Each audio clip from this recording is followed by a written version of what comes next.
안녕하십니까.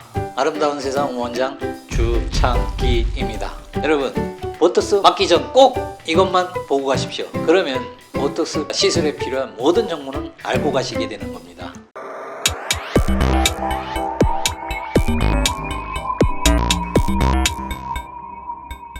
여러분들도 많이들 들어보셨을 겁니다. 보톡스 시술. 이 보톡스 시술을 용어부터 정확하게 하면은 보톡스, 즉 보툴리눔 독소. 우리가 이것을 발견한 거는 우리가 옛날 분들은 많이 아실 겁니다. 왜 캔, 간스메 이런 캔을 드셔보신 분들이 있는데 옛날에는 이거를 드시고 간간히 사망하는 분들이 있었습니다. 이것이 연구 끝에 밝혀진 것이 보툴리눔 독소 때문이라는 것을 알게 됐습니다. 이것을 치료 목적으로 이용한 것이 보톡스를 사용하게 된 계기가 된 겁니다. 보톡스는 중요한 거는 신경을 차단하는 약물입니다. 우리가 이 손을 이렇게 움직이라고 하면은 뇌에서 명령을 해갖고 이 손이 움직이게 되는 것이죠. 이것을 하는 것이 뭐냐면은 신경 전달 물질로 인해서 신호를 전달하게 되는 겁니다. 근데 이 보톡스는 이 신경 전달 물질, 즉 신경과 신경이 전달되는 과정의 중간에 신경 시납스라는 하나의 연결고리가 있습니다. 신경을 연결하는. 그래서 길게 신경이 전달되는 건데 신경 전달 물질인 아세틸콜린이라는 물질이 분비됩니다. 그래서 아세틸콜린이 이 A라는 신경에서 B라는 신경으로 연결을 시켜주는 물질이라고 보면 됩니다. 흔히 이것을 신경 전달 물질이라고 표현합니다. 근데 보톡스가 하는 것은 무엇을 하는 거냐? 여기서 아세틸콜린이 분비됐을 때 아세틸콜린 분비를 억제시켜주는 겁니다. 즉 신경이 다음 신경으로 가는 것을 차단시켜주는 겁니다.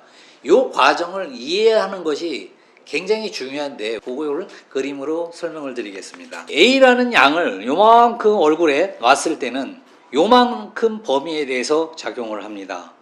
그리고 이만큼 보톡스 양을 놨을 때는 여기 부위에 만큼 영향을 주게 됩니다. 그리고 보톡스 양을 이만큼 이만한 부위에 놓았을 때는 이만한 부위만큼 보톡스가 신경을 차단하게 됩니다. 근데 여기서 이해를 하셔야 될 것이 뭐냐면은 이 사이에 신경이 이렇게 흘러간다고 했을 때 요 사이에 놨을 때는 신경에 영향을 주지를 않습니다. 근데 보톡스가 만약에 이렇게 신경을 지나서 이 부위에 보톡스를 놨을 경우는 이 영향을 미치는 이 부위에 운동신경이 다 마비가 발생합니다. 그러면 이 부위에 있는 근육에 위축 현상이 일어납니다.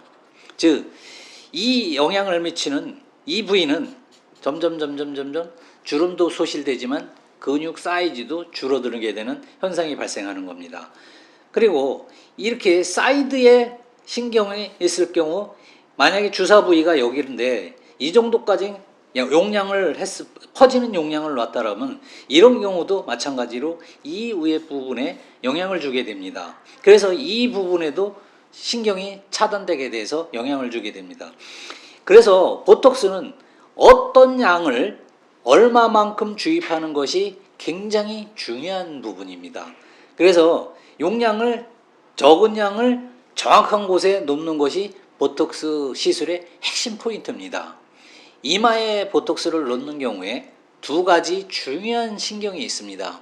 이 부분에서 두 개의 신경이 나오는데 이 신경에다 보톡스를 넣었을 경우는 아주 이마에 답답함을 많이들 호소하실 겁니다. 즉 이마가 안 올라간다든가 아니면 인상이 싸나워진다든가 하는 불편들을 많이들 호소하십니다. 사각턱을 놓을 때는 또 중요한 것은 아래턱으로 향하는 신경이 있습니다. 이 신경을 피하는 것이 굉장히 중요한데 이 신경은 이 사각을 기준으로 조금 높이 놨을 때는 여기가 꺼지는 현상도 발생하지만은 신경을 차단하는 문제가 발생해서 입이 돌아가는 현상이 발생합니다. 그래서 사각턱 보톡스를 맞을 때는 1cm를 넘어가지 않는 범위 내에서 놓는 게 가장 안전한 방법입니다. 적당한 용량을 놓는 것이 아주 중요한 포인트입니다. 이런 부분을 보톡스는 반드시 알고 맞으셔야지 문제가 즉 부작용이 발생하지 않을 수 있는 겁니다. 여러분들 보톡스 시술에 대해서 이해를 잘 하셨는지 모르겠습니다. 보톡스 시술 쉽고 간편하지만은 분명히 부작용도 많이 있습니다. 이런 점을 명심하셔서 보톡스 시술을 잘 받으시고 여러분들이 원하는 효과를 꼭 거두시기 바랍니다. 오늘은 여기까지 말씀드리겠습니다. 감사합니다. 아름다운 세상 원장 주창기였습니다.